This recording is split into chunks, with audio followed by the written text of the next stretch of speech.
देखिए, एक बहुत सनसनीखेज मामला 13 फरवरी को एक घटित होता है। मैं माननीय मुख्यमंत्री जी के साथ एक कार्यक्रम काशीपुर में दिव्य ज्योति जागृति संस्थान के द्वारा एक वहाँ भव्य भागवत कथा का आयोजन किया जा रहा है। तो उसमें सम्मिलित होने के लिए जब मैं काशीपुर पहुंच रहा था, ठीक काशीपुर में प्रवेश करते समय ही जब मैं गाड़ी में था, उस समय मेरे फोन पर एक कॉल आती है 9871933657 नंबर से।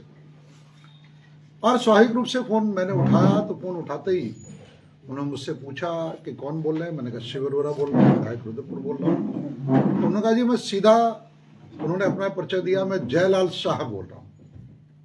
तो स्वाभाविक रूप से मेरे दिमाग में एक स्ट्राइक किया, जयलाल शाह नाम के किसी व्यक्ति से मैं तो परिचित नहीं हूँ। तो मैंने पूछा कौन जयलाल शाह जी? तो उसने अपना परिचय सीधा मुझे बताया कि मैं गृह मंत्री अमित शाह जी का बेटा बोल रहा हूं।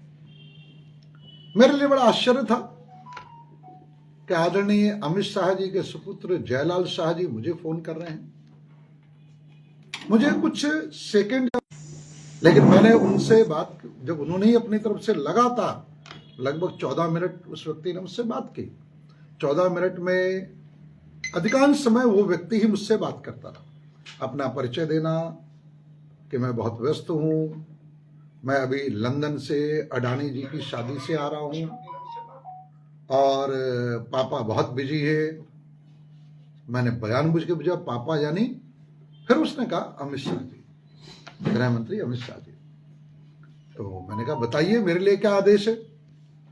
तो फिर वो विषय पे ना आके फिर अनावश्यक इधर की बातें कि अब जो है उत्तराखंड को मैं देख रहा हूँ, पापा ने मेरे जिम्मे लगा दिया है और चर्चा चल रही है। तो मैंने कहा मुझसे चर्चा करने की आपको क्या आवश्यकता? ये मेरा विषय तो कोई है नहीं। नहीं नहीं नहीं, आपका नाम है उसमें, आपके नाम पे चर्चा है। और आदरणीय राष्ट्रीय अध्यक्ष जी का भी उसने नाम लिया कि जेपी नड्डा जी से भी बात हुई है मेरी, और राष्ट्रीय अध्यक्ष जेपी नड्डा जी से चर्चा करने के बाद पापा ने मुझे आदरणीय राष्ट्रीय अध्यक्ष जी से बात करके इन सब विषयों को फाइनल करने के लिए कहा। तो मेरे लिए बड़ा आश्चर्य था, लेकिन सहज रूप से चूंकि उन्होंने देश के गृह मंत्री आदरणीय अमित शाह जी का नाम लिया, हमारे राष्ट्रीय अध्यक्ष जेपी नड्डा जी का नाम लिया, तो स्वाभाविक रूप से लिए मेरे लिए संगठन के कार्यकर्ता होने के नाते और विधायक होने के नाते यह अति आवश्यक था कि मैं उस चर्चा को समझूं और उसके पीछे की मंशा को समझूं। तो मैंने कुछ चर्चा अपनी तरफ से नहीं की, लेकिन मैंने उनसे बार बार ये कहने के मेरे लिए आदेश क्या, मुझे क्यों फोन कर रहे हो, मेरे लिए क्या आदेश है। लेकिन उस विषय पे आने में वो काफी देर तक अपनी भूमिका बनाते रहे कि उनका नाम मंत्रिमंडल में है, कोई और विधायकों का नाम लेते रहे और हम मंत्रिमंडल में फेरबदल होने वाला है और इस तरीके से आपका नाम है।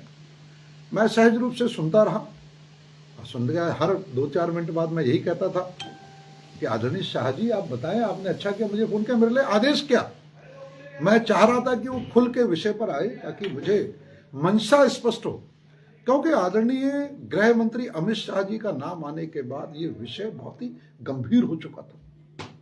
और अमित शाह जी के पुत्र जयलाल शाह बनकर इस प्रकार से एक विधायक को फोन करना एक छोटा विषय नहीं था। उस विषय की गंभीरता मुझे क्षण भर में समझ आ चुकी थी कि विषय बहुत गंभीर, बहुत दूर तक का हो सकता है।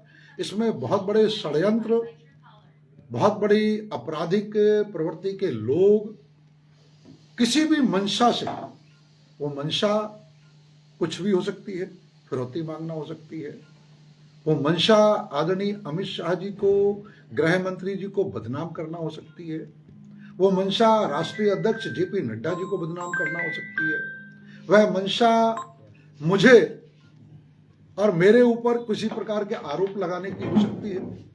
तो उस पूरी वार्ता में मैंने पूरी सावधानी बरती, क्योंकि मैं समझ चुका था कि वो कहीं से भी कोई उसकी प्रामाणिकता नहीं है चर्चा में, बातचीत में। लेकिन निश्चित रूप से जो व्यक्ति बात कर रहा था उसने होमवर्क कर रखा था, वो तथ्यों पर बात कर रहा था। ऐसा नहीं लग रहा था कि उसे कोई नाम नहीं पता, कोई राजनीतिक घटनाक्रम नहीं पता, नैनीताल उधमसिंह नगर लोकसभा में कौन कौन से विधायक हैं, कौन कौन से दावेदार हैं, नैनीताल जिले का समीकरण क्या है, उधमसिंह नगर जिले का समीकरण क्या है, इन सब विषयों को उसने राजनीतिक रूप से एक वातावरण बनाने की पूरी कोशिश की। स्वाभाविक रूप से मुझे लगता है कि उसकी बातचीत इस तरीके की थी कि अगर जितनी जागरूकता से मैं बात कर रहा था, अगर उतनी जागरूकता से मैं बात ना करता तो उसमें व्यक्ति ट्रैप भी हो सकता था। उसमें कहीं ना कहीं पूरी तरीके से फंसने की, जाल में फंसा लेने की पूरी संभावना, क्योंकि उसकी बातों में कहीं पर भी इस तरीके की बातों में कि बहुत अनपढ़ आदमी, कोई बहुत गंवार आदमी बात कर रहा हो, राजनीतिक पृष्ठभूमि जिसे ना पता हो बात कर रहा हो। उत्तराखंड का पूरा मंत्रिमंडल उसे पता था, उत्तराखंड के मंत्रिमंडल के विभाग भी उसे पता थे, उसे नैनीताल उधमसिंह लोकसभा का सारे समीकरण पता थे, कौन वरिष्ठ विधायक है, कौन जूनियर विधायक है, कौन नया विधायक है, कौन युवा है, इन सब पे भी उसने प्रकाश डाला मेरे सामने अपने प्रभाव में लेने के लिए।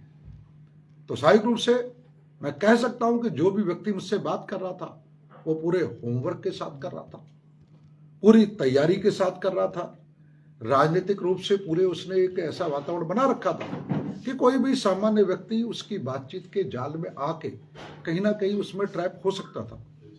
लेकिन पूरी बातचीत में मैंने सावधानी रखी, मैंने अपनी तरफ से कोई विषय, कोई उत्सुकता, कोई किसी तरीके की इनिशिएटिव या मेरा इस तरीके की रुचि है कोई, इस तरीके की पूरी चर्चा में मैंने किसी प्रकार की बात नहीं की। लेकिन सहजता से बात का क्रम चलता रहे जिससे कि मैं समझने की एक स्थिति में आ सकूं कि इसके पीछे किस तरीके का षड्यंत्र है। तो उतनी इस कारण से 13-14 मिनट की उनसे बात हुई। बाद में वो सीधा बात पे आया कि आपको मंत्री पद के लिए हम चाहते हैं कि आप मंत्री पद में आए, आप युवा हैं, हमारे जो समीकरण है उसमें आप बहुत अच्छी तरीके से आते हैं, नाम और बहुत है, लेकिन मेरी आदरणीय नड्डा जी से चर्चा हुई है। और मैंने कहा भी, एक बार मैंने कहा कि ऐसा है कि आप आदरणीय गृह मंत्री जी से या नड्डा जी से मेरी बात करा दीजिए। तो तुरंत उस पर पलट सा गया कि वो तो बहुत व्यस्त है, वो तो बैठकों में बहुत व्यस्त है और इस कारण से उनसे बात तो नहीं हो सकती। लेकिन मैं नड्डा जी के बेटे से आपकी बात करा दूंगा और उनसे मैं बात कराने की पूरी कोशिश करूंगा कि आपकी बात करा दूं। और हम अगले 2 दिन के अंदर अंदर इसको हम फाइनल करने वाले हैं। आप कल दिल्ली आ जाओ। दिल्ली आने के बाद उसने फिर, जब मैंने बार बार एक ही बात पूछी कि मुझे ज़्यादा इन सब विषयों में नहीं है, मेरे लिए तो क्या आदेश है आप बताएं मुझे, फिर उसने 3 करोड़ रुपए की मुझसे मांग की कि आप 3 करोड़ रुपए लेके कल दिल्ली आ जाए। तो मैंने कहा किसको देने हैं? बोले हम उसका आपको एक नंबर देंगे, एक व्यक्ति मिलेगा और वो व्यक्ति को हम आपको नंबर दे देंगे, आपसे वो बात करेगा, आप उसे दे देना। इस प्रकार से उसने बात करने की प्रयास किया। विधायक जी फोन कब आया था आपके पास? ये 13 तारीख को लगभग 3:15 साढ़े 3 बजे के बीच की बात होगी, जब मैं बिल्कुल उस दिव्य ज्योति जागृति संस्थान की कथा के बिल्कुल गेट के पास था। तो गेट के पास रोक के मैंने गाड़ी में सारी बातचीत की। स्वाभाविक रूप से ये एक बड़ा सनसनीखेज विषय था, एक ये राष्ट्रीय सुरक्षा से जुड़ा भी विषय मुझे लग रहा था, इतने बड़े हमारे पार्टी के शीर्ष नेतृत्व को बदनाम करने का विषय लग सकता था। तो मुझे लग रहा था कि विपक्षियों की कोई इसमें बहुत बड़ी चाल भी हो सकती कि भारतीय जनता पार्टी के शीर्ष नेतृत्व को बदनाम करने की, या मेरे विरुद्ध कोई हमारे दुश्मनों की चाल हो सकती है कि इस तरीके से टेलीफोन पे कोई ऐसा ट्रैप कर ले, ऐसी कोई रिकॉर्डिंग आ जाए विधायक जी की, जिससे विधायक जी के आने वाले समय में राजनीतिक कैरियर को लेके वो किसी प्रकार का उसका दुरुपयोग हो सके राजनीतिक कैरियर पे। क्योंकि स्वाभाविक रूप से अगर मैं सावधानी ना रखता और मुझे ये ना होता, तो अगर मैं उस पर ट्रैप होता तो मैं कई प्रकार के विषय कर सकता था। कोई व्यक्ति अगर कमजोर होगा तो वो कई प्रकार के विषय आगे चर्चा उत्साह में कर जाएगा। तो मुझे चूंकि था तो मैंने कोई चर्चा की नहीं, लेकिन मैं समझ गया था कि इसमें से कोई भी मंशा हमारे राष्ट्रीय नेतृत्व को बदनाम करने की भी हो सकती है, हमारी पार्टी के विरोधियों की हो सकती है, देश विरोधियों की हो सकती है, मेरे राजनीतिक भविष्य को मेरे दुश्मनों की हो सकती है, एक षड्यंत्र के नाते। इस कारण से इस गंभीरता को समझते हुए वो सारा विषय जब मुझे लग गया कि उससे अधिक तथ्य को जानने के लिए उससे नहीं बचे, तो मैंने उससे बात में अंत में कहते हुए कि मैं एक कार्यक्रम में पहुंच गया हूँ इस विषय में, रात में फिर मैं आपसे रात में बात करते। उसके पीछे एक बहुत बड़ा कारण मेरा ये था कि जब मैं पुलिस को ये बताऊंगा कि मैं रात की ऐसा विषय आया, अगर पुलिस को इसका कोई लाभ होगा मेरी बातचीत करने का, उस समय उसे ट्रेस करने का, तो एक अवसर मैंने छोड़ा ये अंत में कहते हुए कि मैं रात को आपसे बात कर लूंगा। और रात में बात करते, अभी तो मैं बहुत व्यस्त हूं कार्यक्रम में, और उस चर्चा को मैंने वहां समाप्त किया। और समाप्त करने के बाद चूंकि विषय की गंभीरता बहुत बड़ी थी, एक राष्ट्रीय हमारे नेतृत्व का नाम लेना, उनके नाम पर राष्ट्रीय अध्यक्ष जी का, गृह मंत्री जी का नाम, एक विधायक से पैसे मांगना, तो इस गंभीरता को देखते हुए मैंने बिना किसी विलंब के, जैसे ही मैं दिव्य ज्योति जागृति संस्थान का जो रामलला मैदान के काशीपुर के कार्यक्रम में पहुंचा, तो वह कार्यक्रम तुरंत आरंभ हो चुका था। माननीय मुख्यमंत्री जी वहां आ चुके थे। तो माननीय मुख्यमंत्री जी का तो उस कथा में रहने के बाद जैसे ही हम लोग वहां से निकले, तो मैंने तुरंत ही यशस्वी मुख्यमंत्री पुष्कर सिंह धामी जी को इस सारे घटनाक्रम की तुरंत जानकारी दी।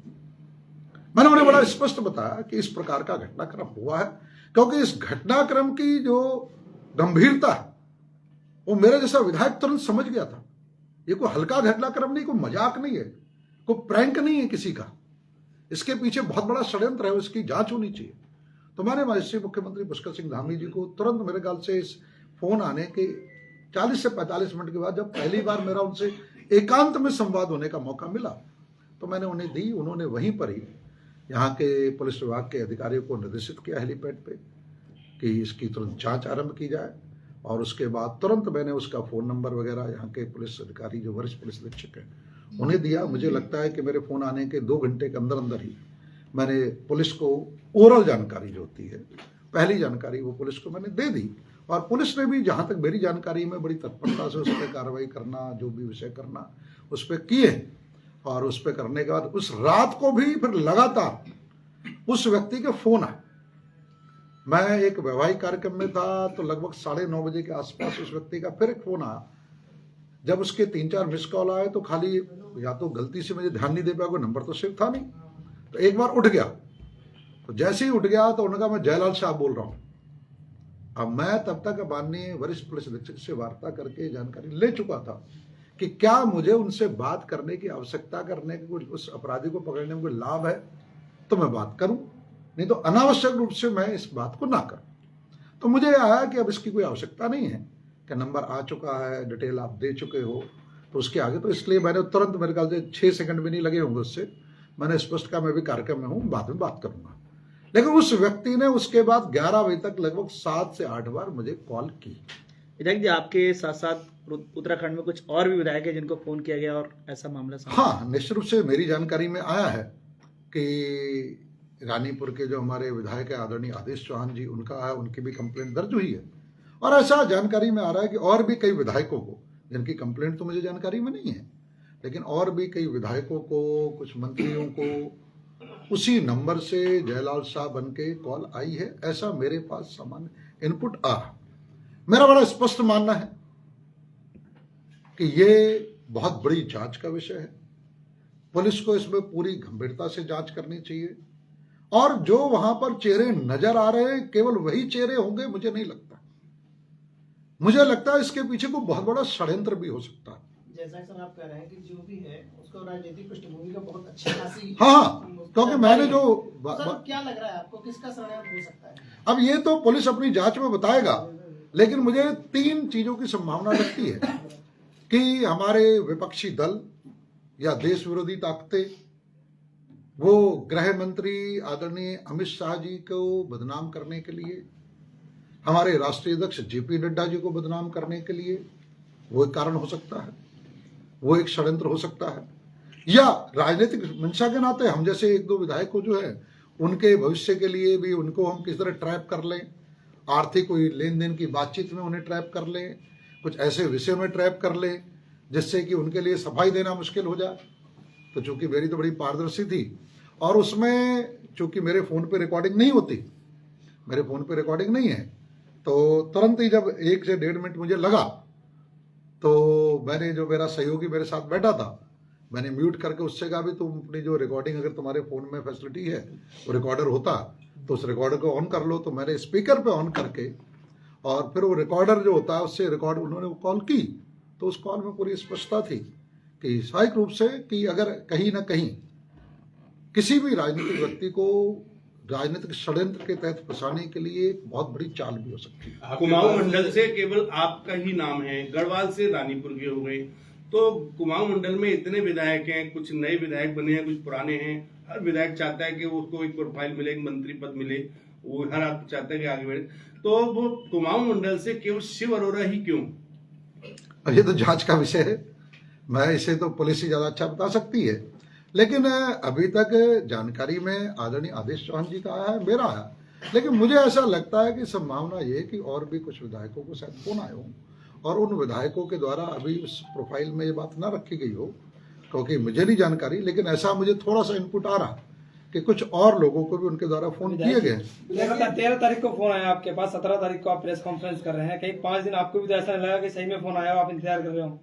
मैंने आपको बताया कि मैंने आज 30 से 40 मिनट के अंदर अंदर यशस्वी मुख्यमंत्री पुष्कर सिंह धामी जी को ये विषय बता दिया था, और मेरे ख्याल से 1-1.25 घंटे के बाद जैसे ही कार्यक्रम समाप्त हुआ और आदरणीय मुख्यमंत्री जी काशीपुर से हल्द्वानी के लिए जा रहे थे, तो उन्होंने मेरे सामने वरिष्ठ पुलिस अधीक्षक को निर्देश कर दिया था। इससे 2 विषय पता लगते हैं।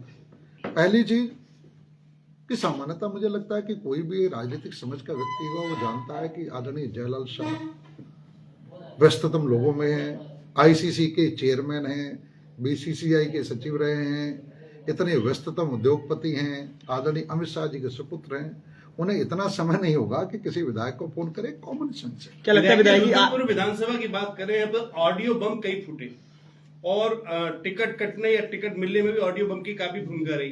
कहीं ऐसा तो नहीं है कि 100 सुनार की एक लोहारी करने की कोशिश की गई हो और ऑडियो का जवाब ऑडियो? मैंने स्पष्ट रूप से कहा, इस बात की पूरी संभावना है कि मेरे राजनीतिक भविष्य को भी देखते हुए इस तरीके का एक षड्यंत्र राजनीतिक विरोधियों के द्वारा करने का प्रयास किया गया हो कि इस माध्यम से और इस तरीके से, जिसे कहते हैं कि कोई चर्चा वार्ता में कोई हल्की बात आ जाए, कोई ऐसा विषय आ जाए जिससे कि विधायक के लिए एक गरिमामय ना हो, भ्रष्टाचार में कुछ संलिप्तता की बात हो जाए, तो इस प्रकार का प्रयास भी मुझे लगता है कि इस षड्यंत्र की भी संभावना है। लेकिन ये जितने भी षड्यंत्र हैं, मैं पुलिस से निवेदन करूंगा कि विषय चूंकि राष्ट्रीय स्तर का है और एक विधायक के साथ हुआ है, तो इसकी गंभीरता को देखते हुए पुलिस पूरी तरीके से जांच करे। जो इसमें इन्वॉल्व हैं प्रत्यक्ष रूप से वो भी, और अप्रत्यक्ष रूप से जो षड्यंत्रकारी हैं, वहां तक भी पुलिस पहुंचे और उन्हें कठोरतम सजा मिलनी चाहिए। निश्चित रूप से ये अपने आप में बहुत बड़ा षड्यंत्र है। जिस प्रकार से आपकी इमेज मिस्टर क्लीन की मानी जाती है, और चाहे पढ़ाई लिखाई की बात हो, चाहे परफॉर्मेंस की बात हो, संगठन की बात हो, जबकि पूर्व विधायक की इमेज के बारे में कुछ कहने की जरूरत नहीं है, तो कहीं ऐसा तो नहीं है कि उसी लेवल पे लाने के लिए आपके लिए खिलाफ ये षड्यंत्र रचा गया हो? देखिए, इसमें राजनीतिक रूप से षड्यंत्र किनके हो सकते हैं, क्या हो सकते हैं, पुलिस की जांच का विषय है। पुलिस को इसकी पूरी जांच करनी चाहिए, मेरी मांग।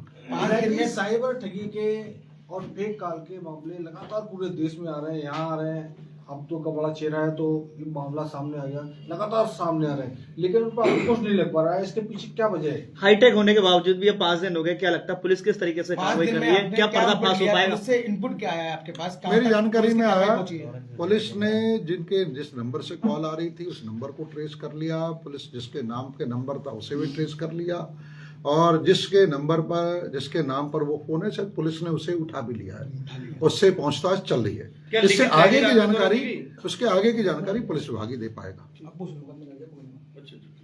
उसके आगे की जानकारी पुलिस विभाग ही दे पाएगा। लोकल का निकला जिसे उठाया या बाहर? नहीं, बाहर का, वो दिल्ली एनसीआर का अभी तक एक व्यक्ति आया, लेकिन जानकारी में ऐसी आई है आरंभिक कि उसके साथ और भी चीजें उसके साथ जुड़ी हुई हैं और लोगों के नाम भी वो खुद ले रहा है, लेकिन पुलिस अभी उसे पूरी जांच कर रही है। चूंकि पुलिस जांच कर रही है और विषय बहुत ही गंभीर है, राष्ट्रीय स्तर का है, इसलिए इस विषय पर पुलिस ही अच्छी जानकारी दे। तो माना जाए कि साइबर ठगी है, ये कोई राजनीतिक इस तरह से नहीं। अब साइबर ठगी भी हो सकती है, राजनीतिक षड्यंत्र भी हो सकता है। विधायक जिन लोगों को नाम ले रहा है वो लोकल के हैं, वो भी बाहर के ही हैं? जिन लोगों को वो नाम ले रहा है व्यक्ति जो पकड़ में आया है, वो लोकल के हैं या नहीं, वो अभी बता रहा है कि उसमें कुछ लोग और इन्वॉल्व है, लेकिन उसके पीछे कौन है अभी पुलिस को जांच कर। विधायक राजनीति आपने कहा अच्छी खासी जानता है, वो सब कुछ उसे पता है उत्तराखंड के बारे में, कहीं ना कहीं कोई विधायक इसका शिकार तो नहीं हो गया?